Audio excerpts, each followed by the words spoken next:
¿Qué tal, señoritas y señorito? For today's video, andito tayo ngayon sa Al Imarat Park. Is located in the heart of Abu Dhabi. In celebration of 53rd National Day UAE, may night market dito sa my park. Actually, this is a family park. Tapos, may entrance siya ng 10 dirhams per head. Children below 3 years old are free. So, eto nga, magliliwalyo kami.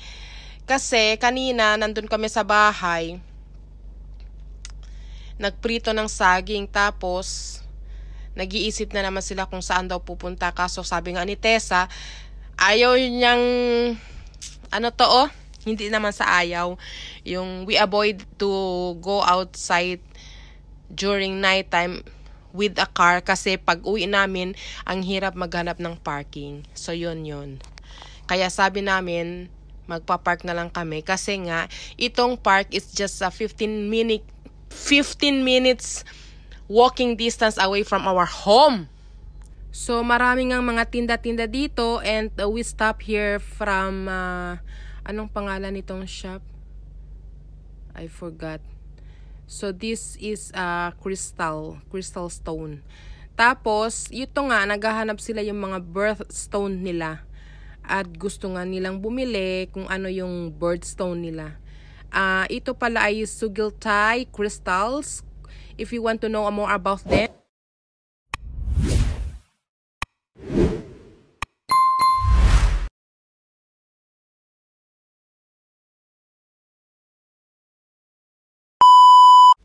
So, if you want to know more about Sugiltai Crystal, you can follow their IG account on Instagram for more updates.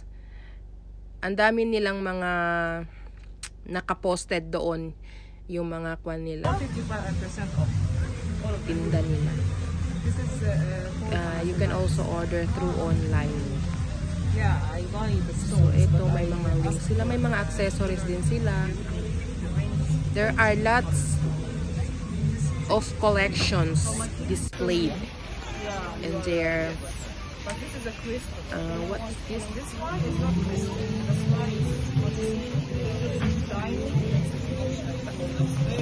There are lots of handcraft, handmade collection displayed here in different booths inside Al Imarat Park in Abu Dhabi. So, may mga crochet, mostly yung mga local handmade. Tapos, actually this is their third day already event.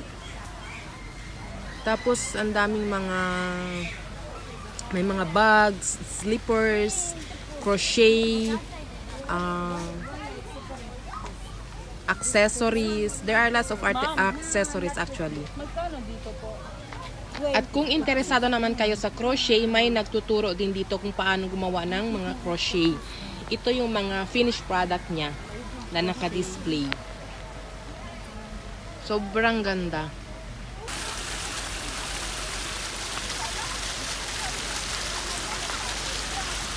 So dahil ang pagpunta namin dito ay para tumingin-tingin lang, pero hindi talaga kompleto kung hindi kami pupunta doon sa kabila kung saan may mga pagkain din.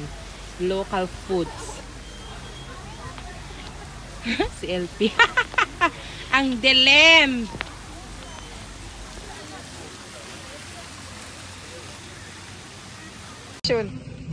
Go!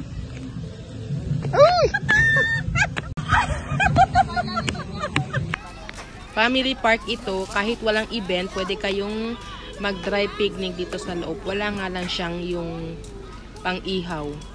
Yung ihaw-ihaw ata dito bawal. Pero malaki talaga siya. May mini zoo siya sa loob din. So, ito sa kabilang Sa side National naman Day ito, siguro, puro no? yung mga foods. At saka, yung Asan yung mga entertainment sumasayaw? para sa mga bata. Kanina kasi may mga sumasayaw, may kumakanta, na mga lokal din.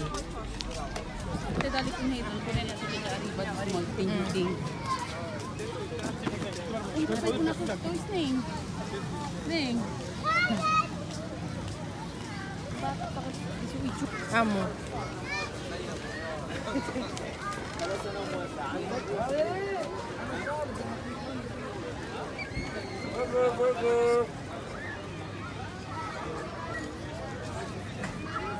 Ano na, sana tayo? Nandito nga ang stage nila. Wala na nagpe-perform.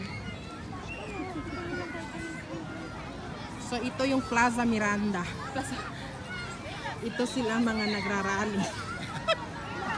Nagrarally sila dito, oh.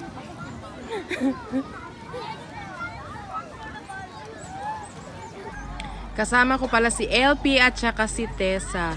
This is an annual celebration. Every National Day may mga ganitong event dito sa loob ng Al Imarat. Pero aside from National Day, may others event din sila na gumaganap din dito sa loob. Like every weekend, may mga events sila dito. Healing our inner child. Kasi nung mga maliliit pa tayo, aminin man natin o hindi natin to na-experience, especially na pag lumaki kayo sa probinsya. So, eto, hindi talaga pwedeng hindi kami dadaan dito kasi isa ito sa pinaka-paborito ni Tessa, yung gemat. This is an Arabic sweet. Para siyang donut na bilog-bilog. Tapos, lagyan nyo ng syrup, pwede nyo lagyan ng date syrup or honey. Ganun. Masarap siya, lalo na pag bagong luto. Dito kain kami ngayon sa park ni Chirimo. Nanditahan niya sa park sa Manila na nagrarally. EDSA. Nandito kami sa Luneta Park. Luneta ba yun? Nagrarally. Pati mga bata, dinala na namin. Nagpo-protest. Martin, kung nakikinig ka, Pahingi. manginig ka na kasi ako ng kapalit mo. Pag kasing laki kayo. Ha? Matakot ka na ngayon pa lang. Ang kasing laki tayo. Gusto ko rin matry yung laruan ng mga... Oh.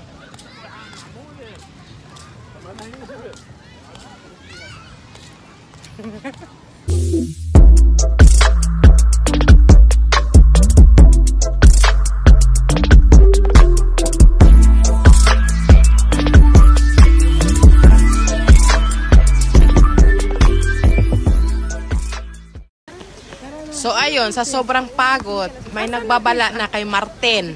Ay, ewan ko na lang sa'yo, Martin. Sino ka bang Martin? At eto, pagod na nga kami sa kakalakad. At ito, uuwi na nga kami. So, thank you for watching, guys. Don't forget to like, comment, and share. God bless everyone.